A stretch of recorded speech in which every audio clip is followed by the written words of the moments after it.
Magandang hapon Pilipinas at sa buong mundo. Sa ulo ng mga balita. Dalawang umano'y sangkot sa cyber child exploitation nahuli sa entrapment operation ng National Bureau of Investigation. Mga nabimbing bagong plaka ng mga sasakyan sisikaping mailabas ng Land Transportation Office ngayong taon. Laguna Lake Development Authority pinag-aaralan na ang pagkakaroon ng bagong carrying capacity at zoning sa lawa.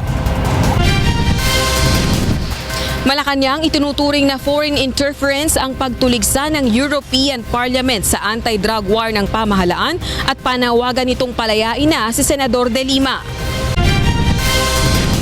Pinakamalaking solar farm sa bansa, planong itayo sa bayan ng Concepcion, Tarlac.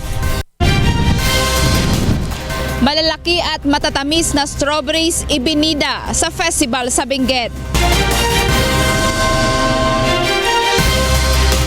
Una sa ating mga balita ngayong hapon, naaresto sa entrapment operation ng pinagsanib na puwersa ng National Bureau of Investigation o NBI, Immigration at US Homeland Security ang dalawang magkapatid na umano'y sangkot sa child exploitation.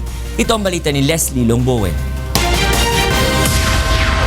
Matapos ang halos 2 taong operasyon, nahuli na ng pinagsanib na puwersa ng National Bureau of Investigation at US Homeland Security Immigration and Customs Enforcement ang magkapatid na LV at Arlene Aringo na sinasabing sangkot sa child exploitation. Kasabay nito ay nasagip din ng mga otoridad ang 13 menor de edad na ginagamit umano ng mga sospek sa kanilang child pornography operations.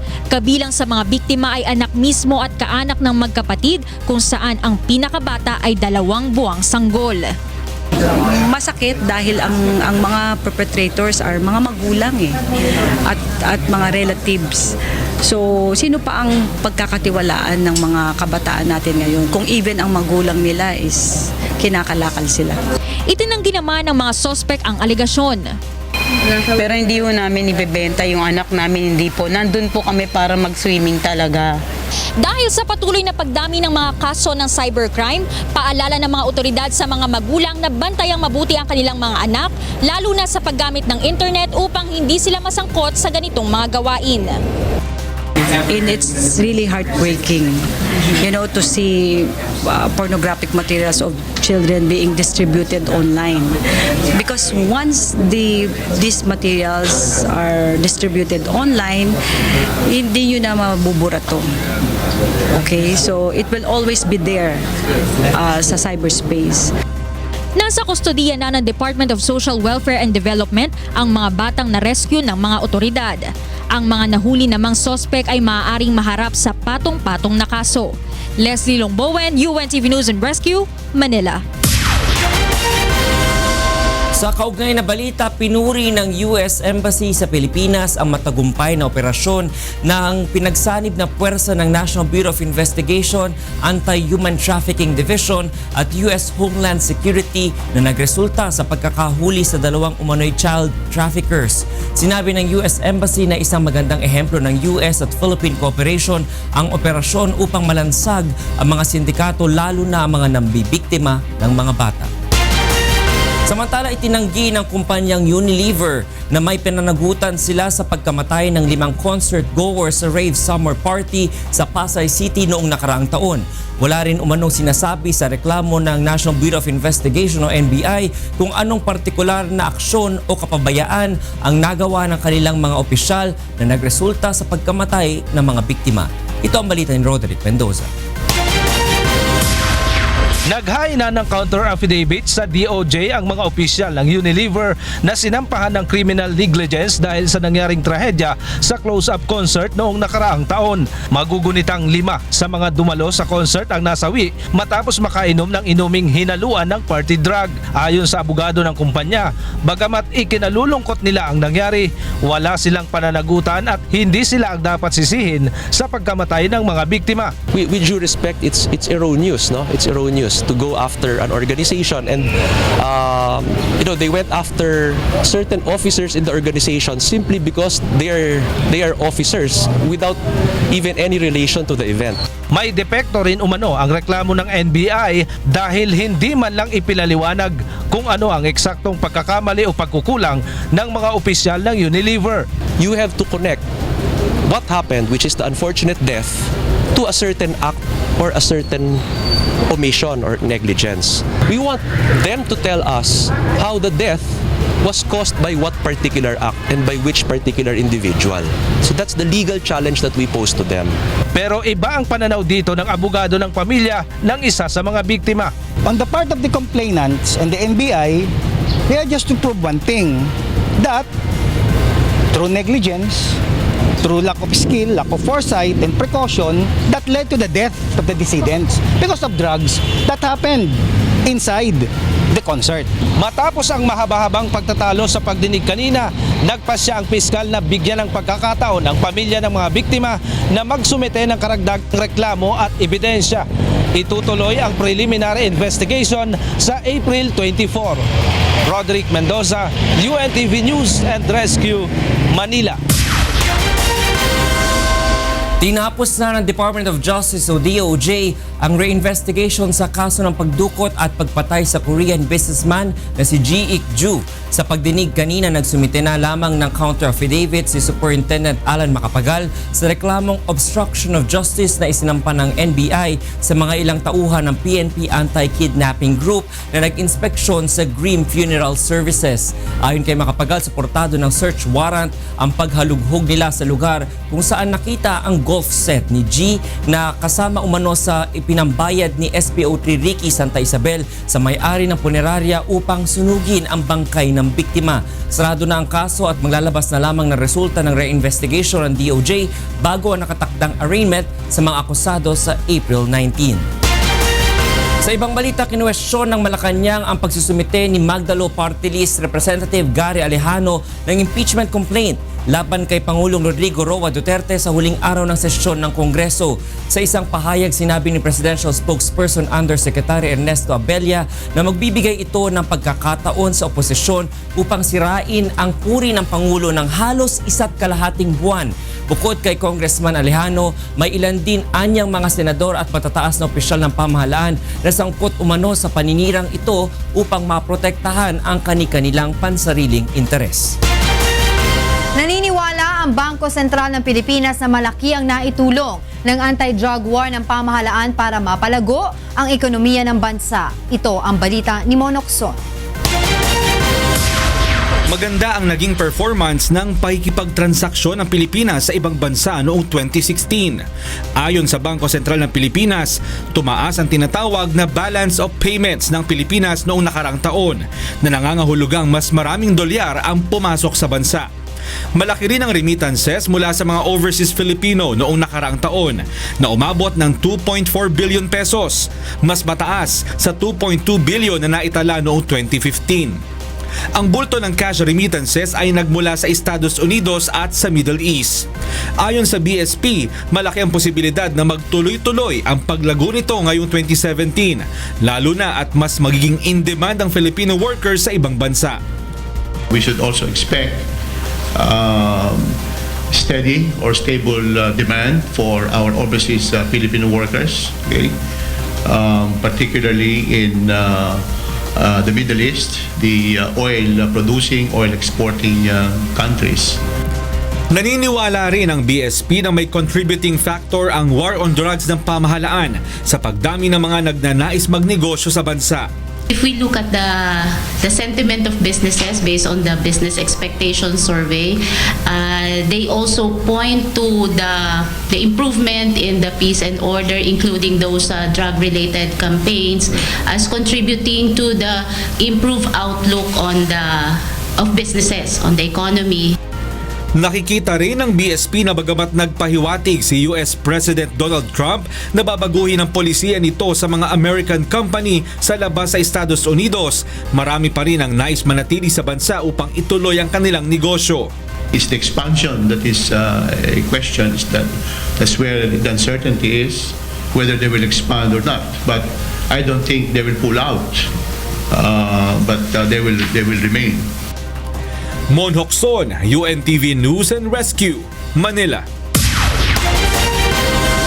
Nangangailangan pa ng maraming abogado ang Philippine National Police lalo na at aktibo muli ang kanilang kampanya laban sa iligal na droga. Ito ang balita ni Lea Ilagan. Magtutungo sa mga law school sa bansa ang Philippine National Police Legal Service upang makahikayat ng mga bagong abogado na magtatanggol sa mga pulis na nakakasuhan dahil sa pagtupad sa kanilang tungkulin. Ayon kay PNP Legal Assistance Division Acting Chief Police Superintendent Arthur Llamas, sa ngayon ay mayroon lamang silang 76 na abogado at kulang na kulang ito para sa mga tauhang nangangailangan ng legal service. We would go to law schools. Tapos we'll be using the social media and papatulong kami sa inyo para naman maka-encourage kami ng mga bagong mga abogado. Kita nyo naman ma'am, yung mga bagong abogado ma'am kasi, mga idealist pa yan. No? Gusto din nilang mag-uniforme, gusto nilang maging member ng PNP. And palagay ko marami ang papasok, pupunta kami sa mga law schools and then magre-recruit kami. Magiging malaking tulong din aniya kung matutupad ang sinabi ni Chief PNP na pasusweldohin ang mga naturang abogado ng 48,000 pesos kumpara sa nasa 17,000 pesos lamang na starting salary dati. Nilinaw naman ng PNP na isa sa ilalim pa nila sa seminars at trainings ang papasok ng mga bagong abogado bago i-deploy sa mga operating unit ng PNP. We would like to change their mentality from purely civilian mentality to the mentality of a uniformed personnel and officer. So merong officers orientation course and katuloy na po niyan yung officers basic course. Ito ma'am, kasama na nila yung mga line officers, kaya magkakaroon na yan ng mga interactions and then meron pa silang 1 year na field training exercises. Dadaan din sila sa traffic, sa investigation para ma-feel nila kung ano ang maging tunay na pulis. Sa kasalukuyan ay may 13 kasong hawak ang PNP Legal Service na may kinalaman sa operasyon pa lamang ng iligal na droga. Lea Ilagan, UNTV News and Rescue. Camp Crame. Susunod sa ito ang balita. Mga nabimbing bagong plaka ng mga sasakyan sisikaping mailabas ng Land Transportation Office ngayong taon. Laguna Lake Development Authority pinag-aaralan na ang pagkakaroon ng bagong carrying capacity at zoning sa lawa. Pinakamalaking solar farm sa bansa, planong itayo sa bayan ng Concepcion, Tarlac.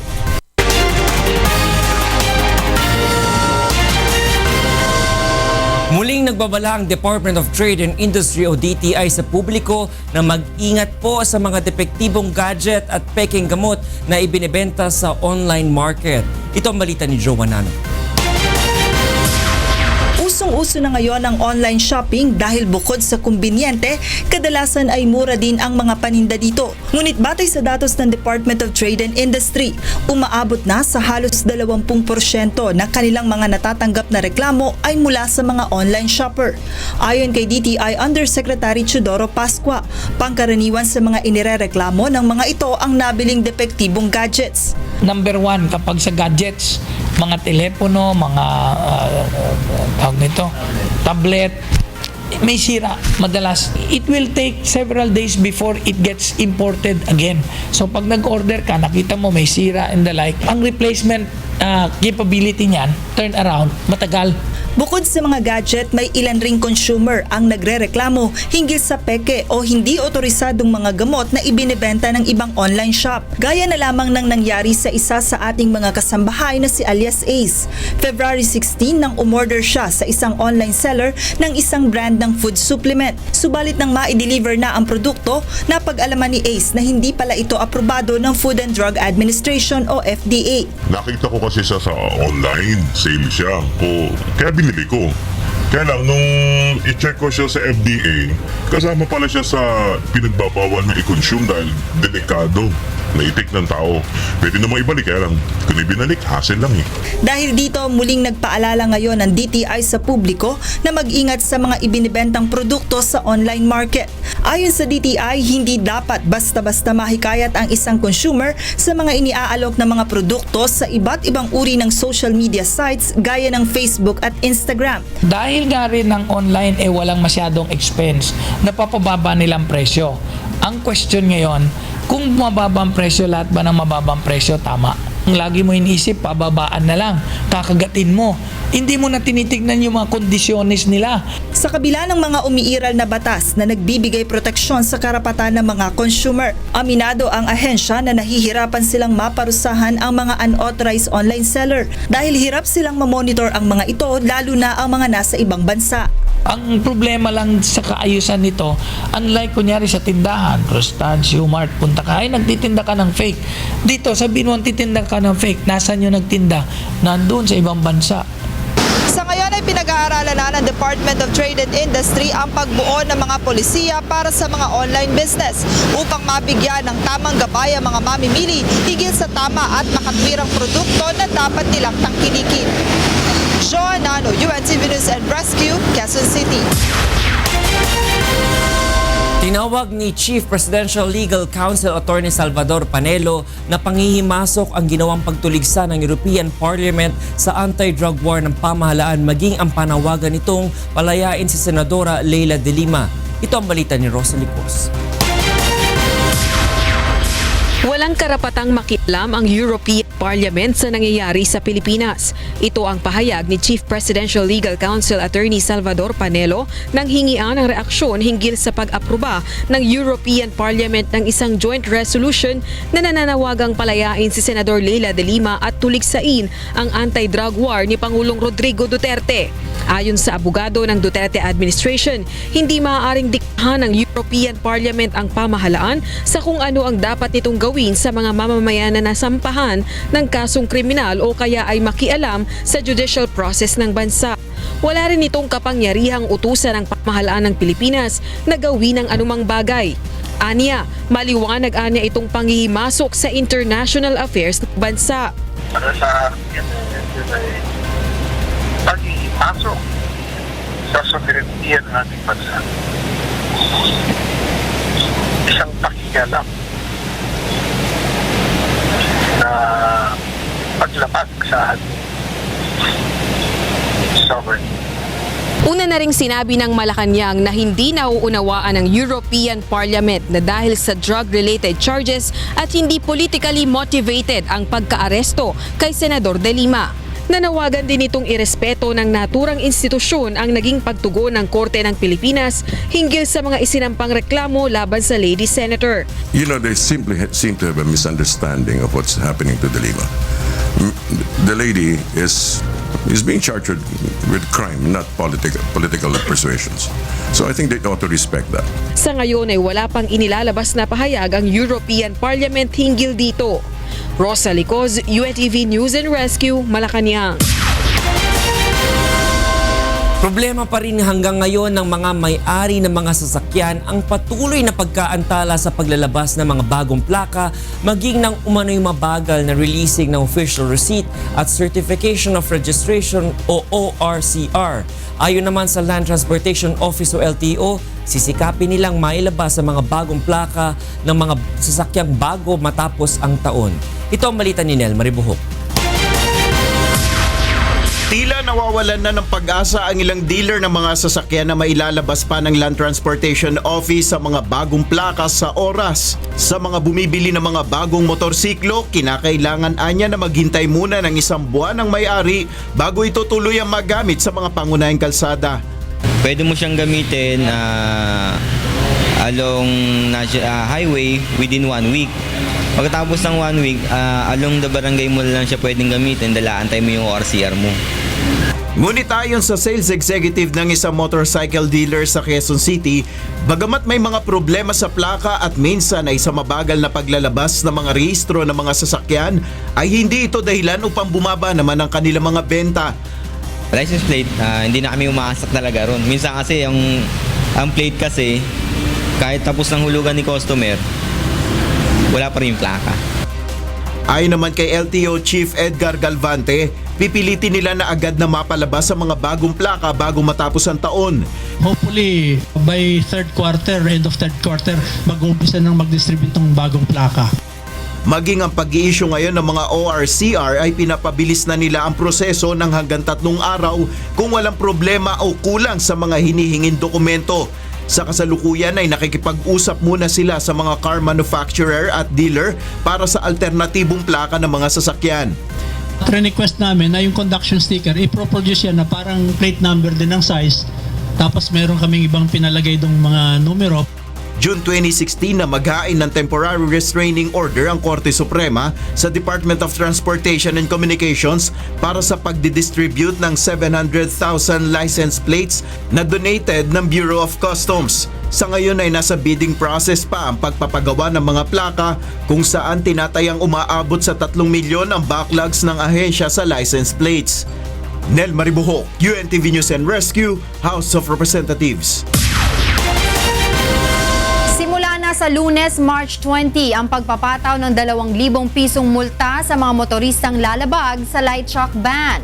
Sa ilalim ng bagong regulasyon ng Metro Manila Development Authority o MMDA, ang lahat ng mga truck na may gross capacity na 4,500 kilograms, gaya ng delivery at garbage truck, ay lilimitahan ng dumaan sa EDSA Magallanes hanggang North Avenue. Hindi rin pinapayagan ng MMDA na dumaan ang mga maliliit na truck sa bahagi ng EDSA Shaw Boulevard. Ipinatutupad ang light truck ban simula alas 6 hanggang alas 10 ng umaga sa bahagi ng EDSA southbound lane, habang umiiral naman ito sa northbound lane tuwing alas 5 ng hapon hanggang alas 10 ng gabi. Tatagal ang dry run ng light truck ban hanggang sa June 15, 2017. Formal nang inihain sa House of Representatives ang panukalang bumuo ng Benham Rice Development Commission. Sa House Bill No. 5318 na isinusulong ni Magdalo Party List Representative Gary Alejano, ang komisyon ay bubuuin ng 3 commissioner na may 6 na termino at pamamahalaan ng Office of the President. Pangunahin itong tututukan ang pagbuo ng mga polisiya, programa at proyekto para sa development at proteksyon ng Benham Rice. Kukuha rin ang komisyon ng technical experts na makatutulong sa survey at exploration sa 13 million hectare under plateau ng Benham Rice. Ang panukala ay kasunod na rin ng napaulat na paglalayag ng mga barko ng China sa lugar na sinasabing sagana sa yamang dagat. Pinag-aaralan na ng Laguna Lake Development Authority ang bagong carrying capacity at zoning ng lawa upang maisaayos ang mga estruktura na papayagang itayo sa lugar. Ito ang balita ni Ray Pelayo. Nilinaw ng Laguna Lake Development Authority o LLDA na hindi lahat ng mga istruktura sa lawa ng Laguna ay aalisin. Ayon kay LLDA General Manager Jaime Medina, pinag-aaralan na nila ngayon ang bagong carrying capacity upang mas matukoy kung ilang ektarya lamang ng fish pen at fish cages ang papayagang manatili sa lawa. 70,000 ektarya ang kabuuang sukat ng lawa at 10% ang kasalukuyang carrying capacity nito base sa nakatakda sa RA 8550 o ang Philippine Fisheries Code. Yung 10% ho na sinasabi sa batas, yun ho ay walang scientific na basihan para sa Laguna de Bay. Kaya ang amin lang pong sinasabi ay magkakaroon ng panibagong determinasyon. Ano talaga ang kayang isustain? Ano talaga ang sukat na kinakailangan para maging sustainable ang aquaculture sa Laguna de Bay? Sa ngayon ay wala pa ring ibinibigay na bagong permit ang DENR para sa anumang istruktura sa lawa dahil sa ipinatutupad na 1 taong moratorium, habang sa March 31 naman ang ibinigay na taning para voluntaryong magbaklas ang mga fish pen operators. Sa Abril naman ay uumpisahan ng alisin ng LLDA ang mga istruktura na walang kahit anumang permit, mga nasa navigational lane o daanan, lampas sa sukat, mga may utang at mga nasa labas ng designated fish pen at fish cages belt. Hindi naman aalisin ang fish cages na may sukat na 1 ektarya pababa na pag-aari ng mga ordinaryong mangingisda. Kaugnay nito ay tiniyak naman ng LLDA na hindi magkakaproblema sa supply at presyo ng isda sa merkado kapag binaklas na ang mga illegal na istruktura sa lawa. May sapat na supply doon sa mga matitira mga fish pen, doon sa mga maiiwang mga fish cages, doon sa mga struktura na pag-aari ng mga maliliit na mangingisda na hindi naman kasama sa moratorium na ito. Sa ngayon ay binibiripika na ng LLDA ang listahan ng 22,000 mangingisda na lehitimong benepisyaryo sa lawa. Sila ang magiging prioridad sa mga programa ng pamahalaan kapag naalis na ang moratorium sa Disyembre. Kailangan siguraduhin ngayon na sila ay may sapat na kaalaman. Pinaka-importante, sila ay mayroong pondo, puhunan para doon sa gagawin nilang hanap buhay. Kaya pati yan sa ngayon pa lang ay hinahanda na ng LLDA. Magpapatupad din ng bagong zoning ang LLDA upang maayos ang magiging latag ng mga estruktura at huwag itong makaharang sa mga itinakdang daraanan. Tinatayang nasa 50 milyong piso ang mawawala sa kita ng LLDA dahil sa moratorium o hindi pag-i-issue ng permit at 20 milyong piso naman dahil sa gastos sa demolisyon sa mga estruktura sa lawa. Pero ayon sa LLDA, ang mahalaga ngayon ay maisaayos ang lawa upang mas mapakinabangan pa sa mahabang panahon. Ray Pilayo, UNTV News and Rescue, Quezon City. Tuloy ang protesta ng labor groups laban sa bagong order ng Labor Department sa contractualization scheme. Anila, ni-regulate lamang nito at hindi tuluyang itinitigil ang endo policy. Ito ang balita ni Aiko Miguel. Hindi pa rin kumbinsido ang mga labor group na solusyon ang bagong department order ng Labor Department upang mabuwag na ang pulisiya ng kontraktualisasyon sa bansa. Gate ng Grupong Migrante International, marami sa kanilang kasamahan ang hanggang ngayon ang kontraktual pa rin at walang siguradong mapapasukan pagkatapos ng 5 buwang pagtatrabaho sa ilang kumpanya dahil hindi naman nakapaloob sa DO 174 ang pagreregular sa mga ito. Yung sinasabi nilang illegal yung labor-only contracting, dati na kung illegal yan, wala silang binago doon sa batas. Kaya nga yung sinasabi namin, dapat manindigan sila para sa mga manggagawa. Muli namang nilinaw ng DOLE na pinahihintulutan naman ng batas ang kontraktualisasyon gaya ng seasonal at project-based jobs. Ayon pa kay Labor Yusek Bernard Olalia, nakabinbin ngayon sa Kamara ang House Bill 444 na layong ipagbawal ang lahat ng uri ng kontraktualisasyon sa bansa. Kailangan po nating i-amend ang Article 106 ng Labor Code kung gusto po ng labor groups na totally i-prohibit ang lahat ng forms of contractualization. Sa panig naman ng Employers Confederation of the Philippines o ECOP, tila malabo pa sa kanila ang bagong pulisiya. Are we happy? We're not. But then we cannot blame Secretary Rebello because wala kaming consensus. So he has to go ahead. There are some provisions here that are ambiguous. And we as we go along in implementing 174, we will just do consultation with DOLE. Sagot naman ng DOLE, dumaan sa konsultasyon sa labor groups at grupo ng mga employer ang naturang kautusan bago na isapinal. They were given enough time to submit some inputs or recommendations to the draft order. We waited for 4 days as agreed by both parties. Unfortunately, wala pong na-submit sa opisina po namin. That's why, as agreed before, the Secretary has to issue yun pong aming order na. Sa paglagda sa Department Order No. 174 kahapon, kumpiyansa ang kagawaran na tuluyan ng maibibigay ang karapatan ng mga manggagawang Pilipino na magkaroon ng permanenteng trabaho, tamang sahod at kompletong benepisyo. Aiko Miguel, UNTV News and Rescue, Manila.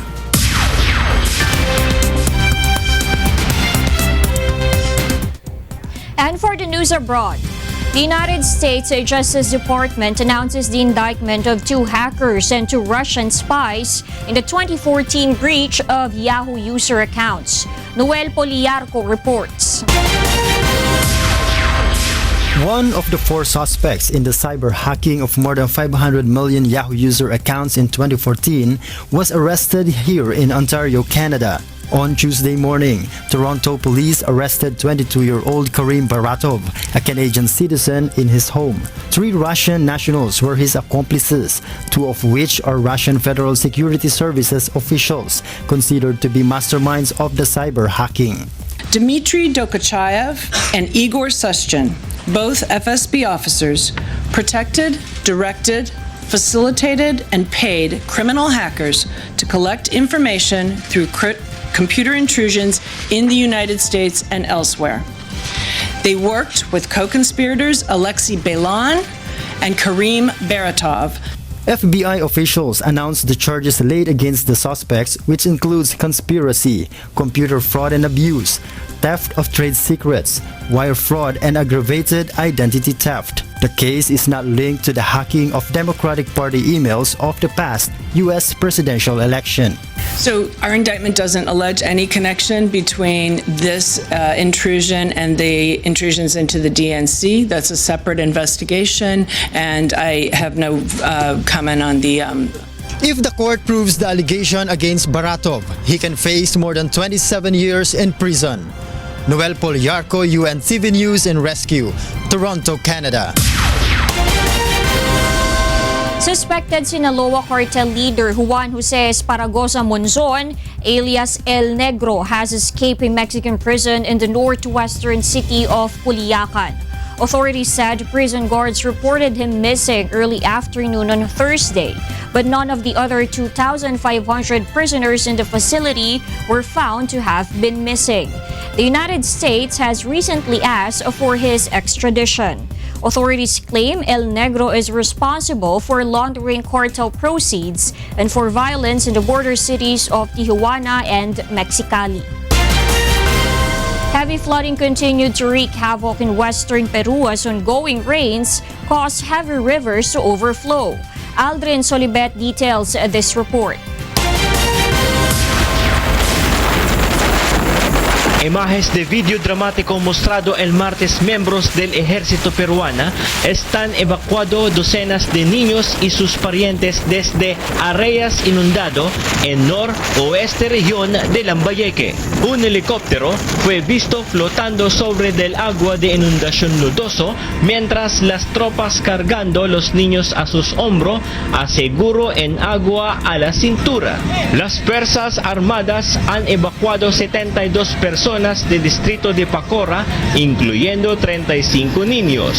La inundación viene tras de 10 horas de precipitación constante. De acuerdo del Centro de Operaciones Emergencia Regional de Lambayeque, las áreas más afectadas son localizadas en distrito de Iljimo, Pocara y Morope. No tenemos apoyo ni ayuda de nadie. Estamos a la voluntad de Dios. Miles en país han interrumpido y aguas estancadas se enfoque infeccioso de epidemias como dengue. Presidente Pedro Pablo Kuczynski, quien visitó una de las áreas afectadas en este de la ciudad de Lima, pedí a los residentes que no acercarse al río porque las inundaciones han arrastrado a personas. Vamos a empezar con esta zona. El fenómeno se reproduce en muchas otras cuencas. Son cuencas que no han sido canalizadas suficientemente, que es algo que nosotros propusimos en la campaña para que los ríos no se desborden tan fácilmente. Aquí en el río Guaycoloro, que es el resultado de una quebrada, hay mucho más agua de la que se previó en años. Lluvias puede extender hasta abril debido a la temperatura creciente en el Océano Pacífico. Podría causar pérdidas a la industria de pescaría, agricultura y turismo. Aldrin Sulbet, UNTV, Noticias y Rescate, Lima, Perú. And those are the stories making headlines from around the world. I'm Darlene Basingan. Good evening.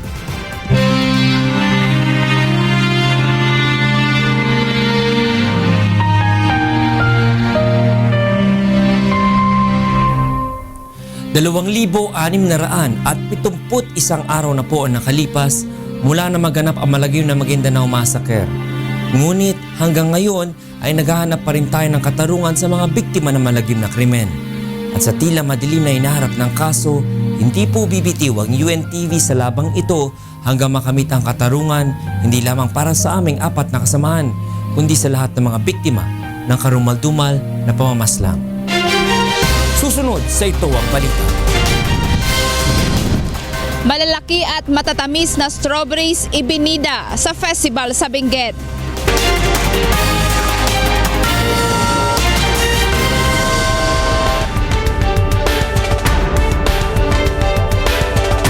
ng 150 megawatt solar farm na inaasa makatutulong sa supply ng kuryente sa bansa at makakalikha pa ng trabaho para sa ating mga kababayan sa Central Luzon. Ito ang balita ni Brian Lacanlali. Pinangunahan ni Department of Energy Secretary Alfonso Cusi ang groundbreaking ceremony kanina ng pinakamalaking solar farm sa bansa. Ito ay itatayo sa mahigit 150 hektaryang lupain sa Barangay Santa Rosa, Concepcion, Tarlac. Ayon kay Cusi, malaking tulong ang ganitong solar farm, lalo na sa panahon ng tag-init kung saan lumalaki ang pangangailangan sa supply ng kuryente. Definitely, solar, especially in time of summer, no? Makalaking tulong yon for peaking and mid-merit natin.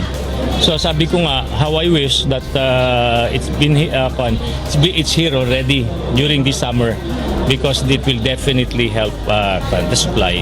Ayon naman sa kumpanyang Solar Philippines na siyang may proyekto sa lugar, bukod sa makakaiwas tayo sa milyon-milyong tonelada ng carbon dioxide, mas mura ang solar energy kumpara sa fossil fuel. Makakalikha rin ito ng mahigit 3,000 trabaho para sa mga Tarlakenyo at taga Central Luzon. To of course lower prices for Tarlac and Central Luzon, to offset millions of tons of carbon dioxide, create tens of thousands of jobs during construction and hundreds during operations for the next 30 years. Sa kabuuan ay nasa 500 megawatt ang target ng kumpanya na maitayo sa buong bansa ngayong taon. Target ng Solar Philippines na maging fully operational ang itatayong solar panels sa loob ng 6 na buwan, kung saan kayang supplyan ng kuryente ang buong probinsya ng Tarlac. Brian Lacanlali, UNTV News and Rescue, Concepcion, Tarlac. Muling nagpaalala ang Bangko Sentral ng Pilipinas o BSP sa publiko na papalitan na ang mga hawak nilang perang papel na may lumang disenyo.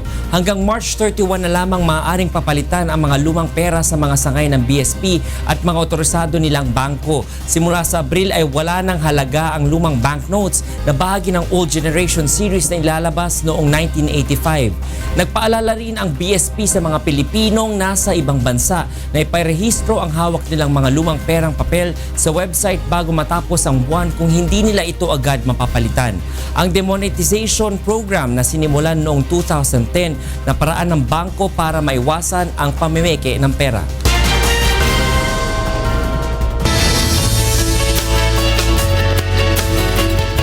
Alamin naman natin ang latest sa lagay ng panahon mula kay Ray Pelayo na nasa UNTV Weather Center. Ray, would it rain or would it shine this weekend? Maganda kayo po sa ating mga kasambahay. Sa ngayon ay may nakikita ang pag-asa na cloud cluster yan sa may silangan ng Mindanao at posible ayon sa pag-asa na ito ay maging LPA at makaapekto sa lalo na sa may area ng Mindanao itong weekend. Pero yung Visayas and Mindanao area natin ay na-expect natin magiging maganda pa rin lagay ng panahon. Sige Ray, bigay mo ng kabuuan lagay ng panahon sa magdamag.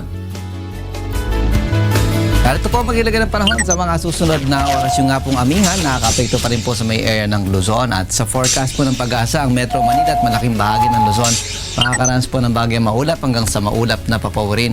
May mga lugar po na magkakaroon po ng isolated light rains, may mahinang mga pag-ulan, at may mga lugar naman na magkakaroon din po ng thunderstorms, lalo na po yung eastern section, yung pong area ng Cagayan, Isabela, Aurora, Quezon at maging rehiyon po ng Bicol.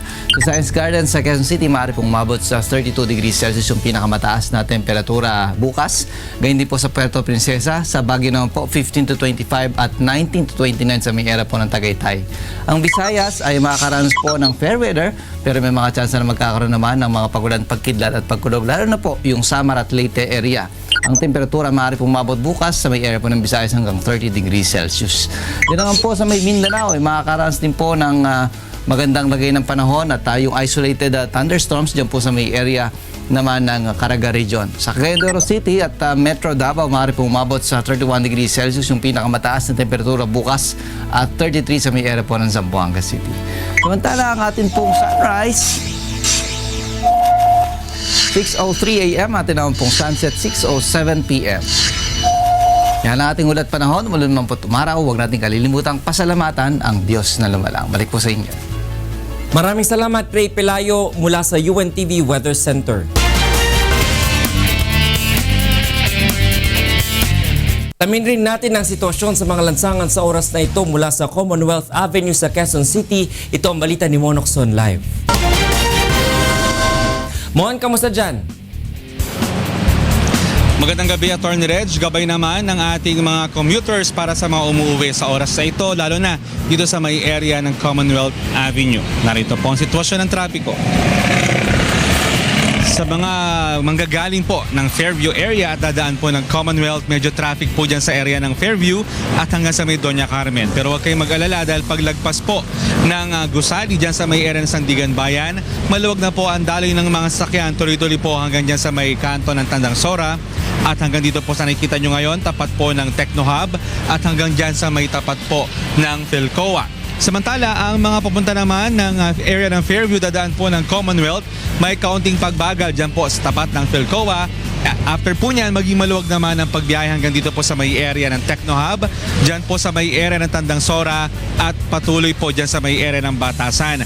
May kaunting traffic po dyan sa may area ng Doña Carmen, lalo na patuloy po ang construction ng MRT Line 7. Hanggang dyan po sa may area ng Fairview ay medyo mabagal po ang daloy ng mga sasakyan sa oras na ito. Paalala rin sa ating mga motorista na sa araw po ng mamayang gabi, starting po 10 p.m, magkakaroon po ng road reblocking and repair dyan po sa Commonwealth Avenue mula po sa Don Jose Street to San Simon Street, dyan po sa area ng Commonwealth. Kaya po hanggang Monday na po yan, sana iwasan na po ang area na yan para hindi po maipit sa daloy ng mabigat na o sa daloy ng traffic kapag weekend po sa lugar na yan. Silipin naman po natin ang isang traffic point natin, ang Monumento MacArthur Highway. Mula po dyan sa lugar na yan, yung mga papunta po ng Malinta, light to moderate traffic po tayo sa may area ng MacArthur, habang yung mga papunta po ng EDSA Recto Avenue, light traffic naman sa may area po ng Monumento dyan sa Caloocan. Silipin naman po natin ang Recto Avenue sa Maynila. Lahat po ng papunta ng Divisoria, light to moderate traffic po tayo, habang yung mga papunta naman po ng Legarda, light traffic po para dyan sa area na yan ng Recto Avenue sa Maynila. Paalala po sa ating mga kababayan, may road repair po mamayang alas 10 ng gabi dyan po sa may area ng Mindanao Avenue, Quirino Avenue at dito po sa nasabi kong lugar sa may Commonwealth. Kaya iwasan na po natin para hindi po tayo maipit sa traffic. Ganyan din naman, ang paalala po natin, ang number coding hanggang mamayang alas 8 pa po. Lahat ng mga sasakyan, ang plate number nagtatapos sa 9 at 0, bawal po sa malansangan sa Metro Manila hanggang 8 p.m. Yan po ang ating traffic update. Balik sa Atty. Reg. Maraming salamat, Monokson. Nagulat ng live mula sa Commonwealth Avenue sa Quezon City.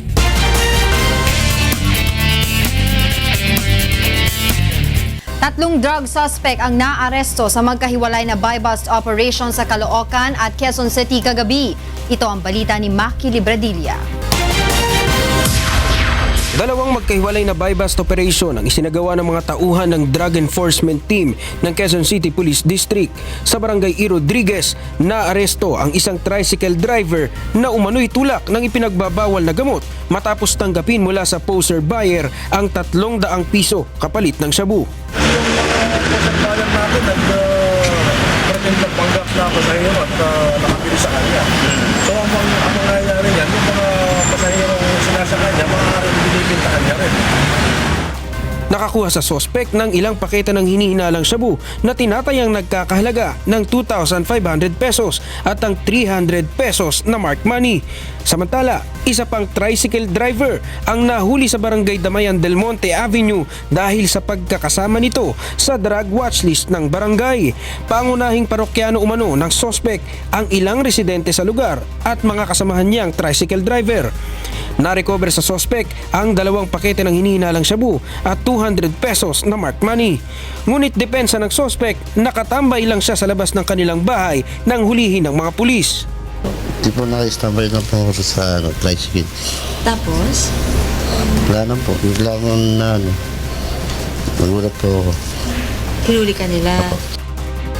At sa Caloocan, arestado ang isang notorious drug pusher sa buy-bust operation ng mga operatiba ng PCP-1 Drug Enforcement Team ng Caloocan City Police sa barangay 149 kagabi. Nakuha sa sospek ang 2 sachet ng suspected shabu at ang buy-bust money. Kasama din sa drug watch list ang nahuling drug personality na hindi pa sumuko sa Oplan-Tukhang. Maki Libradilla, UNTV News and Rescue, Philippines. Isa ang patay at isa naman ang nasa critical na kondisyon sa nangyaring banggaan ng minibus at oil tanker sa Mariveles, Bataan kaninang umaga. Ito ang balita ni Joshua Antonio. Isang minibus at isang oil tanker ang nagbanggaan sa Roman Highway sa Mariveles, Bataan kaninang umaga. Isa ang patay habang isa pa ang nasa kritikal na kondisyon. Kinilala ang nasawi na si Ruel Cuadro, 41 taong gulang, pasahero ng minibus. Ayon sa Mariveles Municipal Police Station, dinala pa sa ospital ang biktima, ngunit indineklara na itong dead on arrival dahil sa tinamong malubang mga sugat. Critical naman ang driver ng oil tanker na si Felix Sandigan na ngayon ay ginagamot na sa Bataan General Hospital. Ayon sa mga nakakita sa pangyayari, matuloy na takbo ng minibus na mula sa Balanga City habang ang oil tanker naman ay tatawid upang magkarga ng langis sa isang refinery sa Barangay Alas Asin. Ito yung dating ng bus. Ngayon, smalpak siya dito. Malakas po siya yung ugong, biglang yung pagbangga doon yun, biglang usok yung Mazda. Doon na po nagtalunan yung mga pasahero. Sa bintana, sa pinto, doon. Talagang malakas kasi pumunta dito yung Mazda sa kabila eh. Diba dapat doon siya sa kabila. Napunta dito siya sa kabilang daan. 10 naman ang nasugatan sa pangyayari na karamihan ay nagtamo lamang ng minor injuries. Tumanggi muna magbigay ng detalye ang mga otoridad dahil patuloy pa nilang iniimbestigahan ang insidente. Joshua Antonio, UNTV News and Rescue, Bataan. Inalerto na ng Philippine National Police Highway Patrol Group ang kanilang mga regional offices upang makatiyak na hindi na makapambibiktima pa ang mga nagtatagong suspect sa rent sangla scam. Ito ang balita ni Grace Casin.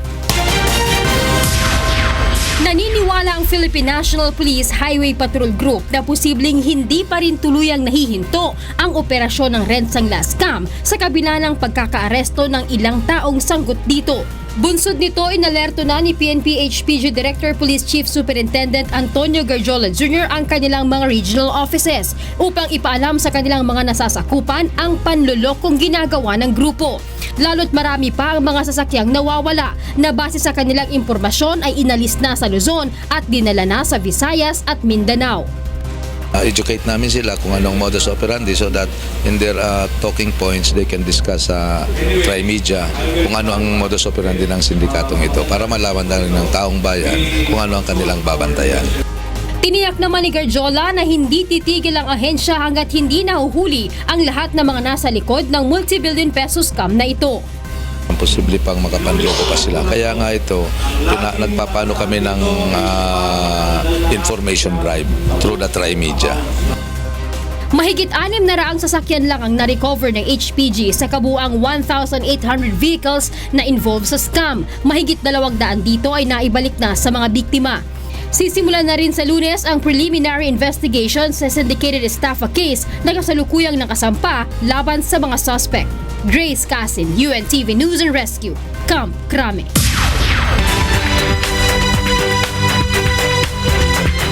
Sa ating mga balitang prom-D, nasunog at sumadsad ang 2 pampasaherong barko sa magkahiwalay na lugar sa Batangas. Nailigtas naman ng Philippine Coast Guard ang lahat ng sakay ng 2 barko. Ito ang balita ni Vincent Octavio. Isang roll-on, roll-off vessel ang nasunog habang naglalayag sa pagitan ng Calapan Oriental, Mindoro at Batangas City Huwebes ng gabi. Ayon sa Philippine Coast Guard, nagsimula ang apoy sa engine room ng MV Rina Hosana ng Montenegro Shipping Line bandang alas 11 ng gabi. Nakaresponde kaagad ang mga otoridad matapos magdeklarang abandoned ship ang kapitan.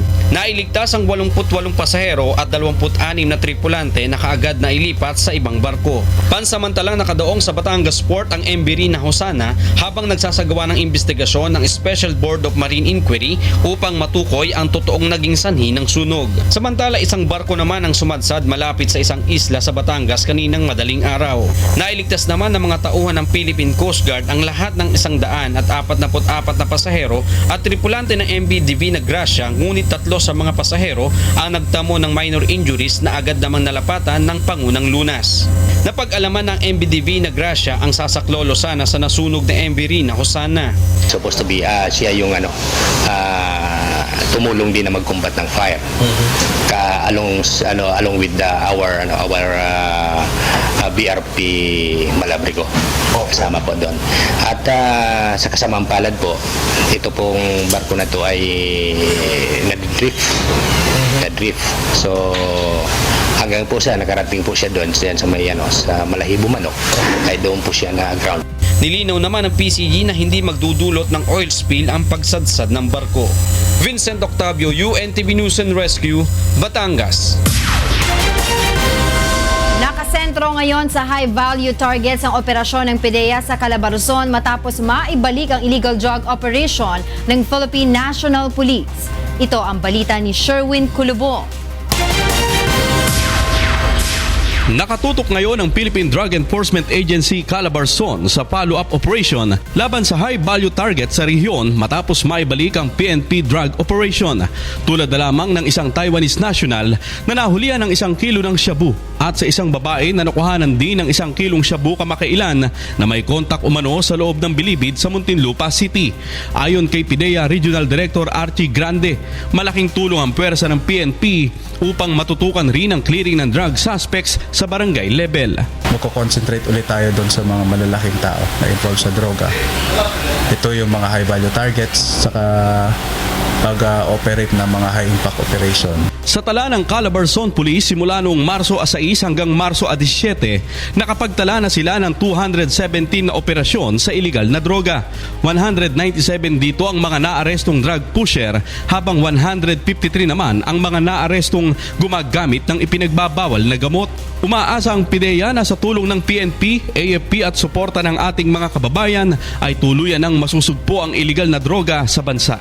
Sherwin Kulubong, UNTV News and Rescue, Laguna.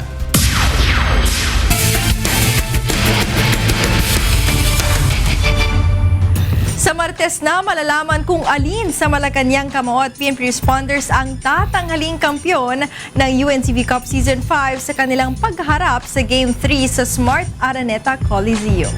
Ito ang balita ni Mirasol Abugadir. Tumagundong ang buong Pasig Sports Arena nang unang magsagupaan para sa Best of 3 series ng UNTV Cup Season 5 Finals ang 3-time runner-up PNP Responders at ang Season 3 runner-up Malacanang Kamao kung saan tinalo ng Malacanang ang PNP sa score na 82-81.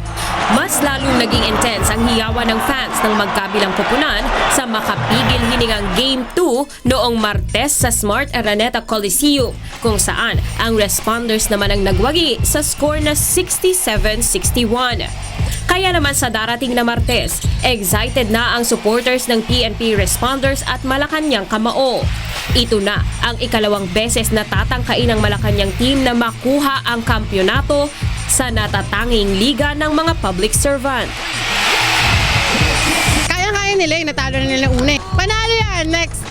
Sa last game nila, champion yan. Sa lahat po ng nanonood ng UNTV, please support Malacanang Kamao. Makikita nyo po talaga yung teamwork, yung pagkakaisa nila na manalo dahil gusto nilang may matulungan. Para sa mga batang may cancer, let's go Kamao. On Game 3, kita-kita tayo dito, March 21, 7 p.m. Wear red for Malacanang Kamao. Kumpiyansa naman ang mga supporter ng team ni PNP Chief Ronald Bato de la Rosa na sa ika-4 na pagsalang sa hardcourt ng UNTV Cup ay makukuha na nila ang championship title.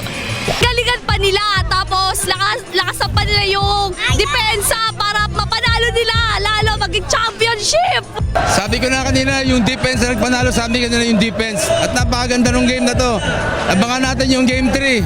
Sigurado, magka-champion na ang PNP. Makikita nila yung intensity ng paglalaro ng mga miyembro ng PNP Responder and yung fast pacing na ginawa kanina. Labis naman ang pasasalamat ng iba't ibang personalidad na nanood ng UNTV Cup Finals at nagpahayag ng paghanga sa konsepto ni Mr. Public Service, Kuya Daniel Rezon. Kuya Daniel, matagal nang sumusuporta yan sa PNP at sa lahat po ng organisasyon ng ating government agency. At ito po ay napakagandang isa pong venue para magsama-sama po ang lahat. congratulations UNTV for hosting this kind of event. And sana tuloy-tuloy ito, no? And maganda yung ganitong projects nyo. Thank you for such a very organized league. We hope and pray for the success of the league and of course service to our people. Sa susunod na linggo, March 21, ang nakatakdang do-or-die game ng UNTV Cup Season 5 Finals ng Malacanang Kamao at PNP Responders sa Smart Araneta Coliseum alas 7 ng gabi. Mirasol Abugadil, UNTV News and Rescue, Philippines.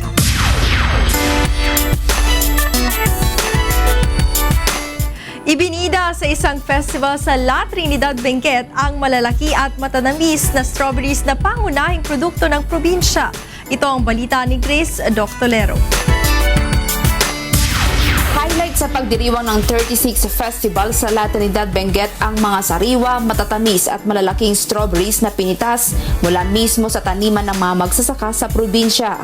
Iba-iba ang uri ng strawberries na tampok sa bawat patimpalak. May Sweet Charlie, may Winter Dawn at may Japanese na Summer Angel na napili bilang sweetest strawberry matapos makapagtala ng 10.5 bricks sa refractometer. Ang bago namang Hawaiian variety na kilala bilang King Berry ang naghari sa biggest strawberry competition dahil sa timbang nito na 50 grams bawat isa o kabuang 441 grams sa tig 10 pirasong entry ng bawat kalahok. Ang activity natin ngayon is to encourage also our farmers to participate in the festival. So we had this search for the biggest strawberry, search for the sweetest strawberry. Tumanggap ng cash prizes ang mga nanalo mula sa lokal na pamahalaan ng La Trinidad. Naniniwalang lokal na pamahalaan ng mas dadami pang mga turistang dadayo sa La Trinidad dahil sa pagdiriwang ng Strawberry Festival. Grace Doctolero, UNTV News and Rescue, La Trinidad, Benguet. At yan ang ating balita sa sports at entertainment ngayong gabi. Ako po si Talia. We are happy weekend sa inyo, Atty. Reg and Angela. Sarap yung strawberries. Sarap umakyat ng Baguio this weekend. Pwede. Okay naman yung natin, weather. Oo, okay naman. Shine daw. Okay. Walang rain. Maraming salamat din sa iyo, Talia, at happy weekend. Yan po ang naging kabuuan ng ating balitaan ngayong gabi. Aming inilahad ng buong katapatan kung paano namin nasaksihan. Kayo po'y makapagtitiwala ng aming nakita at narinig ang aming ibinabalita. Magandang gabi.